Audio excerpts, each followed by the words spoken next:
Hello friends, and welcome back to the channel. It's been a hot minute and I do apologize. Life has just been crazy hectic, but hopefully I can be a bit more consistent. We'll see.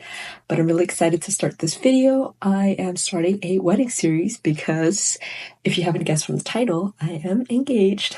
So yeah, I'll share the whole engagement process, like how even to deal with the whole thing, who to tell first, and then just starting planning. So our wedding is 15 months out now, and yeah, so there's a lot of moving parts. So instead of getting overwhelmed, here are just some tips to help you. And yeah, I'm excited for you to be a part of this journey. And if you have any questions by the end of it, please leave it in the comments below. Make sure to like this video.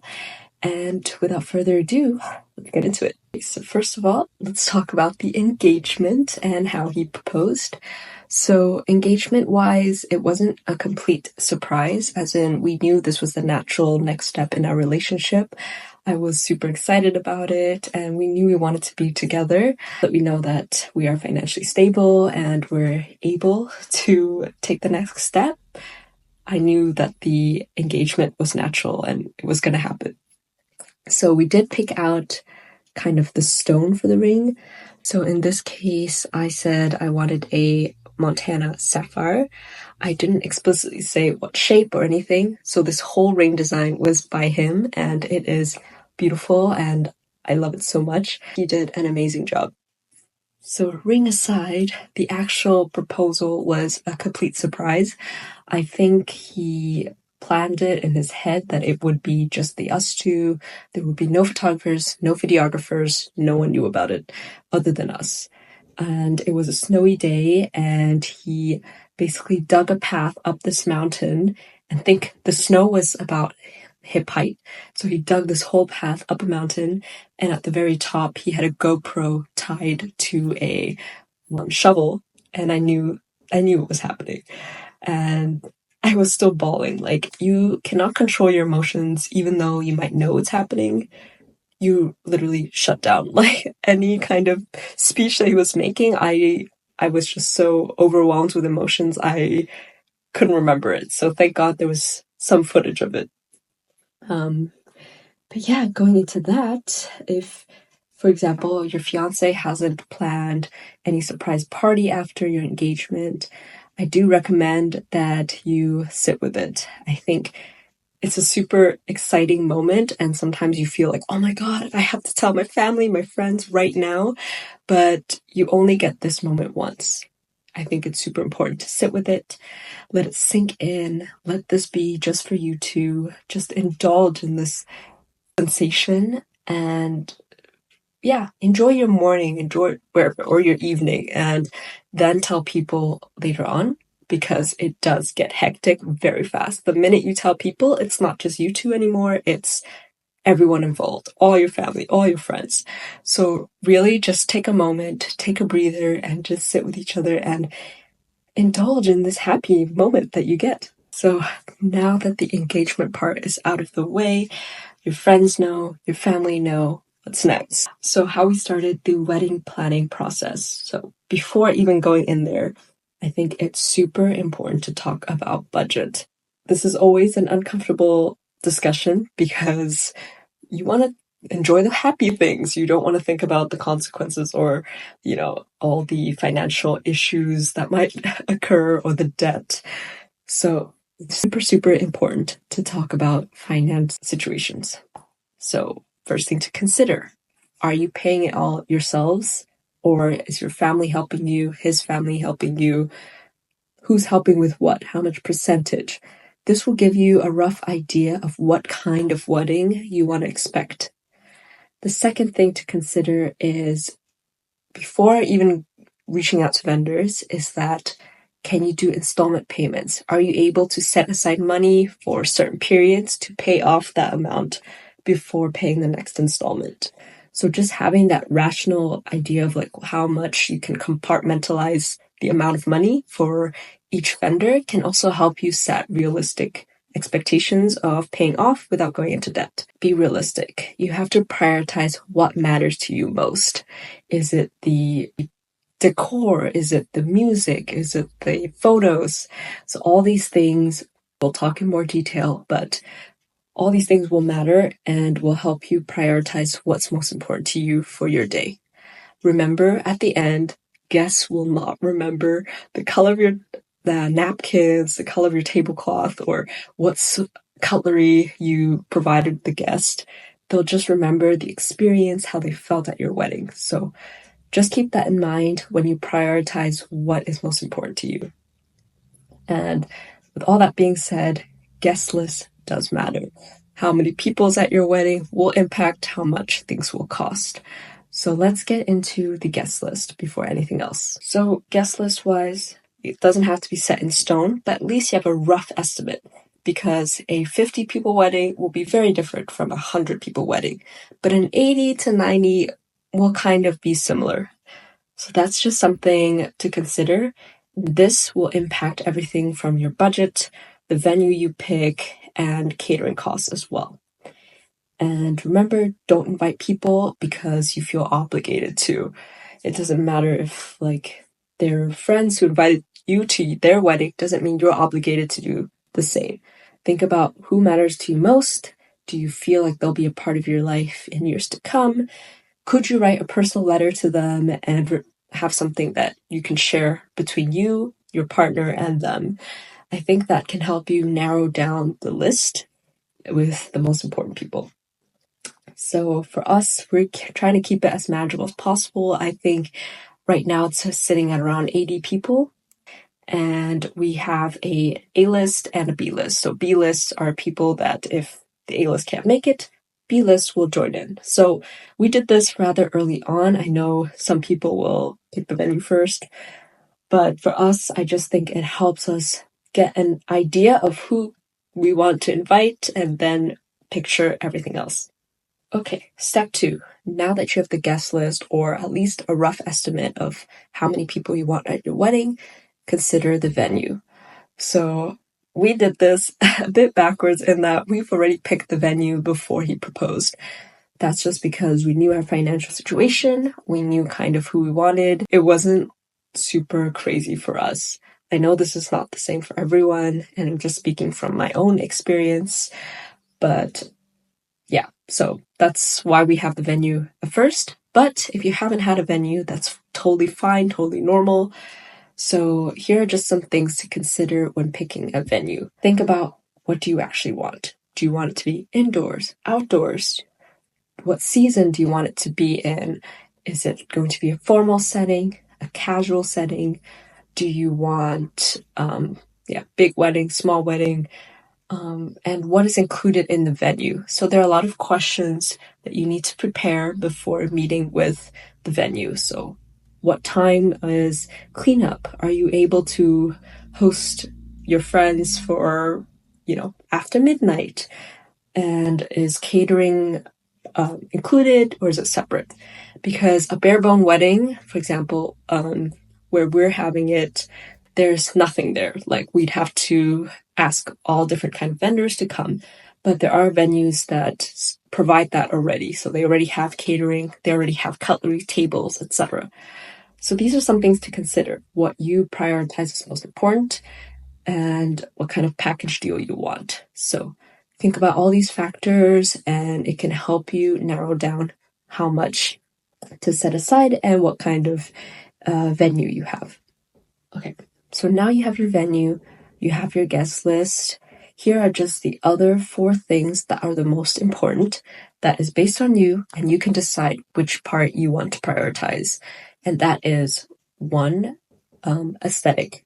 If you want to prioritize florals, decor, templates and fonts and all these things, this will fall under aesthetics, and that will cost a lot or cost less depending on how high up you prioritize it. Second is media. So that's everything to do with photographer, videographer, content creator who's there to help you film things for your Instagram or social media. If that's something important to you, that is also going to cost a lot. Third thing is entertainment, and that is DJ, musicians, anything like that, having live musicians, having a DJ, these are all expensive. So you need to consider how important that is. And the fourth thing, I believe, is food and beverage. Food and beverage can be very important to a lot of people. So that's including, do you want set table menu, or do you want it to be a food station style?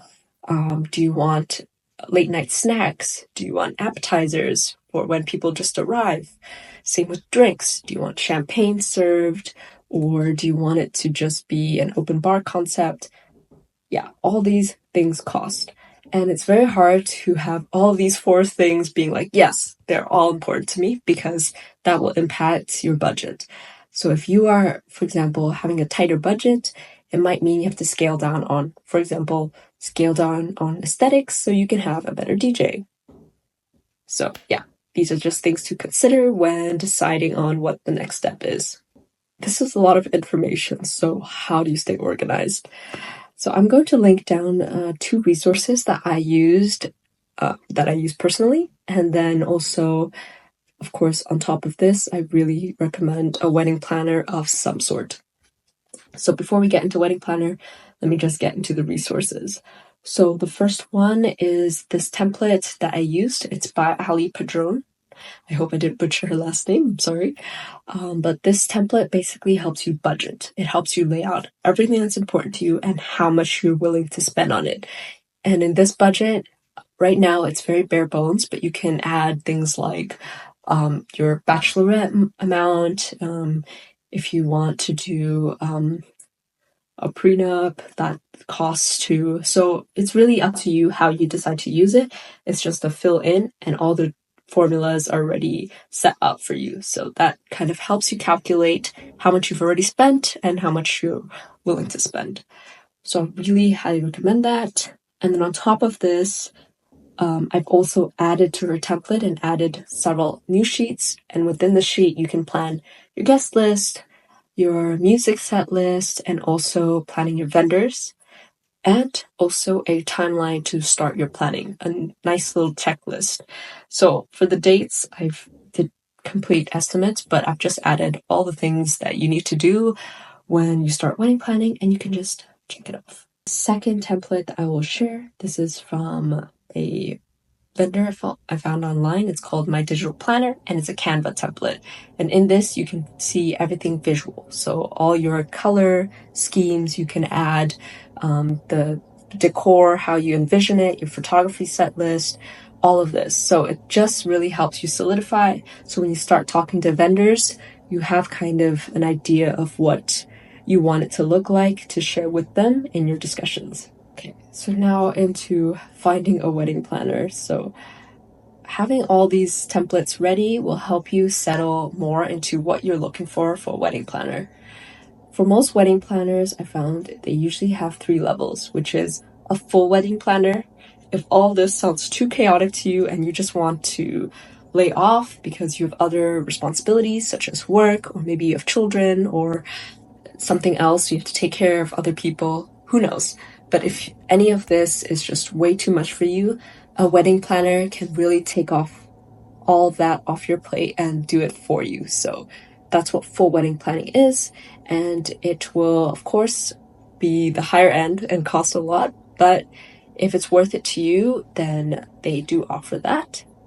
The second option is partial planning. So most wedding planners offer partial planning, and that's usually aesthetics. So everything that is like, oh, what chairs do I need? And like, how do I fit this with the aesthetic for florals? This is way too much. Partial planning, they will help you set up everything, help you create your mood board, your vision, and bring it to life for you. And then on the day of, they'll help you set it up and they'll help tear down. Some people, you have to negotiate if you want tear down involved, but that's just something that I found is helpful to discuss with your potential wedding planner in what you expect to be in your partial planning package. Including this, they can sometimes also help with dealing with crowds. For example, if you have unruly guests who might have drunk too much, they can also help navigate those kind of situations. So it's really helpful to at least have a planner there for these things, because you don't want to worry about this on your day off, for sure. The third option is day of planner. So this is when you basically have planned every single thing, including your timeline, where people will be. Yeah, you've booked all your vendors, you have everything under control. And on the last day, you just hand it over to them and they will take care of setting it up and making sure everything runs smoothly. So usually for this final package, you don't meet with your planner until 2-3 months before, just to finalize the details. So this is when you're really comfortable and you basically just need a coordinator to set up everything for you. So that's just kind of the 3 different levels that I found when searching for wedding planners. This is Canadian prices, by the way, but I found that for high level, full level planning, it's almost around 8K. For partial planning, it can range from 4 to 6K. And then for day of, it can range anywhere from 2 to 4K. It's a lot of money, but when you think about how many hours they're putting in, I do find it's totally worth it. And just keep that in mind when you're budgeting for a wedding planner. All right, so now that we have the wedding planner, we have the venue, what's next? So the next thing that I want to talk about is booking a DJ. For us, this was super important because we prioritized it out of the 4. The entertainment was very, very important to us, and we want everyone to have a lot of fun. So it's kind of a rare case, but in our case, the DJ that we wanted was almost fully booked, and they finally had an availability opened up because someone dropped out. So we're very lucky in this scenario, but we did book our DJ 16 months in advance. Again, this is a very rare case. I don't think every DJ is booked out this early, but we just really wanted this DJ because they are a team and they also offer DJ booth designs. They also offer lighting and they're also MCing. And yeah, they're doing everything and we really like their vibe and we really like how they curate their playlists and how the conversations that we had with them was amazing. So we knew first right off the bat that was who we wanted and we signed the contract right away. So yeah, if you know what you want, I say lock it in early. Don't wait. Don't follow all these templates that you see online. Just book the DJ if you already know what you want.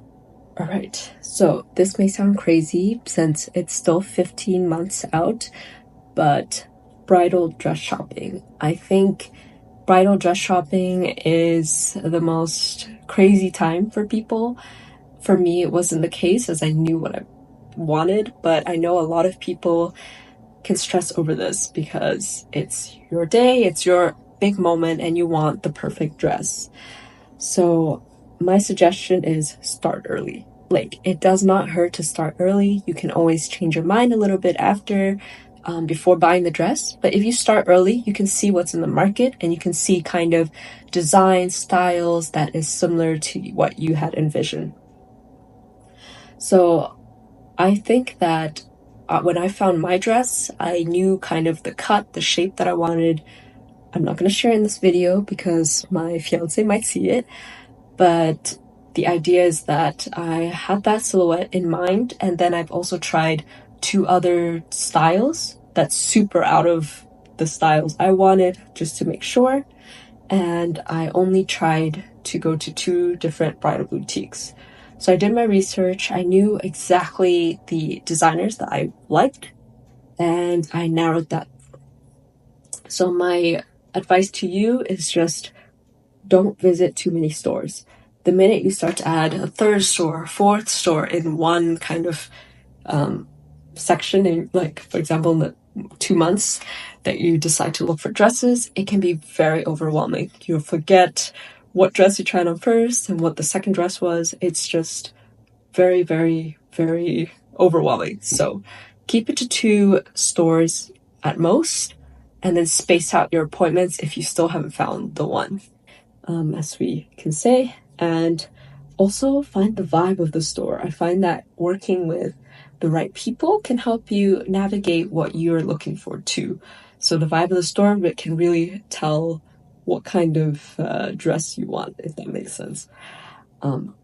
I'd say start early. Like, I started early, I found my dress already, but I did find that it can be a very stressful process if you have no idea what you want. And also, on that note, try to keep the party that's looking for dresses with you small. I had only my mom and my sister because I just didn't want too many opinions and I didn't want to like feel overwhelmed by it. But just having two most important people to you, so my mom in this case, because, well, she's also is a designer herself, so she knows what to look for, and my sister because she's my maid of honor. So those were two people that I wanted, and yeah, after that, it's all for you, what you like, not what everyone else wants. After all this wedding planning, we did set our engagement brunch time. So we set our engagement brunch about a month and a half, I would say, after the actual engagement. And this was just to celebrate with all our friends. So we didn't have our family for this one just because majority of my family's in Vietnam and we wanted to have them all during our tea ceremony. And because tea ceremony is huge for us, we just wanted a very simple engagement brunch just to celebrate with all our friends. So in the end, we set up an engagement brunch instead of a dinner because we wanted to keep it low-key and just say hi to everybody.